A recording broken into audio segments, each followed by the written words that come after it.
Friday-gi reading nisisina ahanbada akhona handaki September thasida career da kari lay habadi yeminarasi financial status na kamai tawbano amasung last da love life kisina kamai tawri habadi yeminarase bako ahanbada khoi career sisu four of rods aphaba di taba male ado kitang manung ne yang kan da phaira phatrira habada khaminarasi ahanbada Friday gi handaki thasida layise okay thabingang adiki like should tami ba loin maki falls adum harp adum manane bako main theme je enjoyment have ne bako union finally pambado phangi sineba laise ado elaborate tawragadi tarise ahanbada lepsaragadi lerame goals da aims da ko lepsaraga lerame da patience su ngai ba su phanam kale khang kan ba ngai ba kan ba se kan gai kala kanda last di ngai ba ngamaroi na laitho ga hek chat ke na tor pa na tra laitho pa chat pa haura kan sida kahani opportunity se pamjaba opportunity ani oina hedi amadagi henba plural form da change eba sida nungai bidi nungai ko opportunity me am chang pa du khanbam khangda ba ha ba sima lere du bhanda ke thasi ti handak thasi daw me ai ni ha ga da ba thasi oye ba ko Friday singi September thasi da education hojik like tami ba singi students singi career line da so moina pamjai na ku in adum khanjar pa line sida gi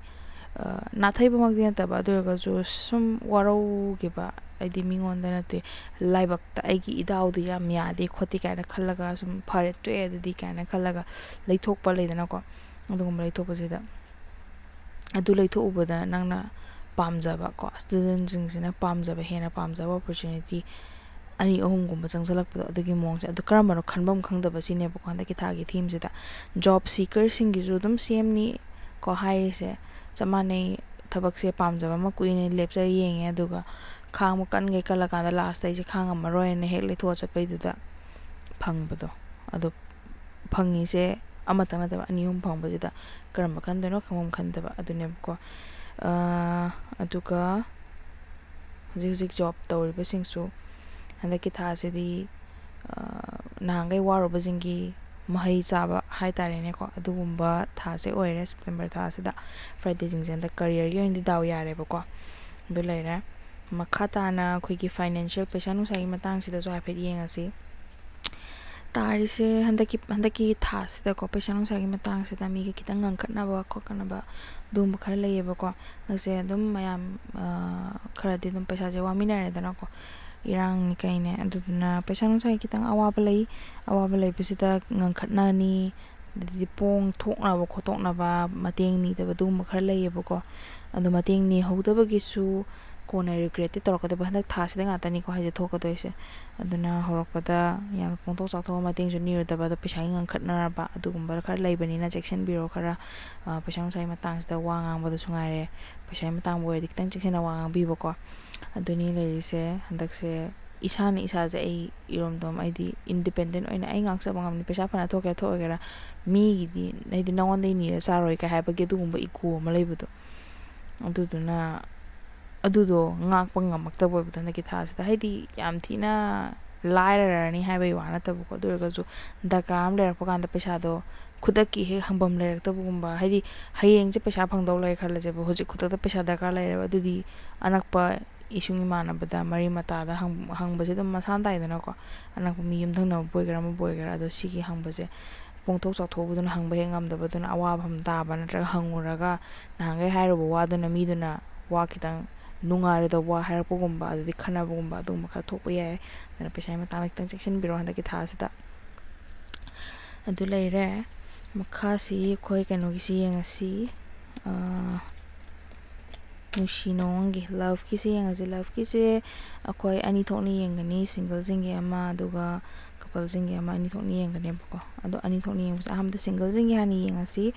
main theme hai tar love ki theme sa ki September tha se Friday jingi tar se ace of swords se ta ba ace of swords se basically khana jaina ba ko wakal je amna kanam ta ko onjana ya da badu mong to lei ba ha bine ba ko single jingi tar se okay ithanda laibagi nungai ba ju khangi ko adubu khangde handaki tha sida move on to bangam da na thok bangam da khara leye ba ko single jingi ꯅꯍꯥꯟꯈꯩ effort ꯊꯥꯗꯔꯨꯕ relationship ꯑꯃ ꯀꯥꯏꯅꯕꯒꯨꯝꯕ ꯅꯠꯇ꯭ꯔꯒ ꯑꯗꯨꯒꯨꯝꯕ ꯈꯔ ꯂꯩꯕꯗꯨꯅ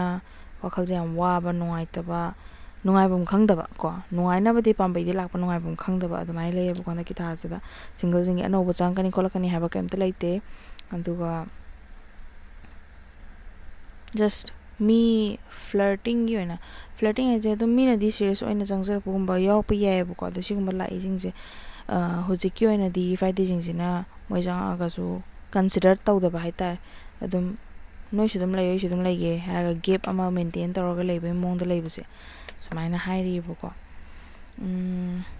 ꯑꯗꯨꯅꯤ ꯁꯤꯡꯒꯜꯁꯤꯡꯒꯤ ꯍꯟꯗꯛꯁꯦ ꯈꯤꯇꯪ ꯃꯤꯒ ꯂꯣꯏꯅ ꯇꯤꯟꯅ ꯌꯥꯗꯕ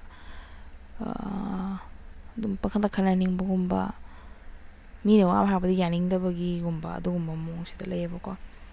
ꯑꯗꯨꯅꯤ ꯑꯗꯨꯒ ꯀꯄꯜꯁꯤꯡꯒꯤ ꯑꯃꯨꯛ ꯌꯦꯡꯉꯁꯤ ꯍꯟꯗꯛꯀꯤ ꯁꯦꯞꯇꯦꯝꯕꯔꯁꯤꯗ ꯀꯩꯀꯩ ꯂꯩꯒꯦ ꯑꯣꯀꯦ ꯀꯄꯜꯁꯤꯡꯒꯤꯁꯦ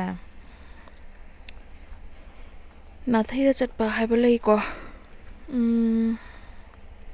ꯅꯨꯡꯁꯤꯅꯕꯗ ꯃꯥꯅꯁꯨ ꯑꯩ ꯅꯨꯡꯁꯤ ꯈꯪꯉꯦ ꯑꯩꯅꯁꯨ ꯃꯥ ꯌꯥꯝ ꯅꯨꯡꯁꯤ ꯈꯪꯉꯦ ꯈꯪꯉꯒ ꯑꯗꯨꯝ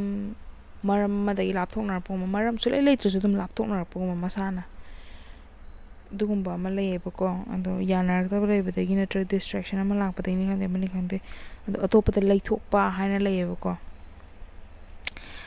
ꯐ꯭ꯔꯥꯏꯗꯦꯒꯤ ꯄꯥꯔꯠꯅꯔꯁꯤꯡꯗꯣ ꯑꯇꯣꯞꯄꯗ ꯂꯩꯊꯣꯛꯄꯒꯤ ꯆꯥꯟꯁ ꯑꯗꯨꯒꯨꯝꯕ ꯈꯔ ꯂꯩꯕ ꯃꯥꯜꯂꯦ ꯐ꯭ꯔꯥꯏꯗꯦꯁꯤꯡꯁꯤꯅꯗꯤ ꯃꯥꯏ ꯈꯪꯅꯔꯤꯕ ꯃꯤꯁꯤꯡꯁꯦ ꯑꯗꯨꯝ ꯑꯗꯨꯛꯀꯤ ꯃꯇꯤꯛ ꯌꯥꯝꯅ ꯊꯥꯛ ꯋꯥꯡꯅ ꯊꯝꯃꯒ ꯌꯥꯝ ꯅꯨꯡꯁꯤꯅ ꯈꯟꯖꯕ ꯍꯥꯏꯇꯥꯔꯦꯀꯣ ꯑꯗꯣ ꯃꯣꯏꯅ ꯑꯗꯨꯒꯤ ꯑꯣꯄꯣꯖꯤꯠꯇ ꯑꯣꯏꯔꯛꯄꯗꯣ ꯑꯗꯨꯒꯤ ꯍꯥꯏꯐꯦꯠ ꯂꯩ ꯑꯗꯨꯅꯐꯖꯅꯋꯥꯔꯤꯁꯦ ꯁꯦꯡꯅ ꯁꯥꯟꯅꯊꯣꯛꯑꯒ ꯃꯤꯁꯑꯟꯗꯔꯁꯇꯦꯟꯗꯤꯡ ꯊꯝꯗꯕ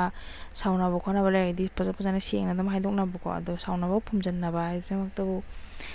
ꯑꯗꯨꯝ ꯅꯨꯡꯉꯥꯏꯅꯗꯕꯒꯤ ꯍꯧꯔꯛꯐꯝ ꯑꯣꯏꯔꯛꯀꯗꯣꯏꯅꯤ ꯅꯨꯡꯁꯤꯅꯕꯗꯀꯣ ꯃꯤ ꯑꯅꯤꯒꯤ ꯀꯅꯦꯛꯁꯟꯗ ꯑꯗꯨꯅꯤ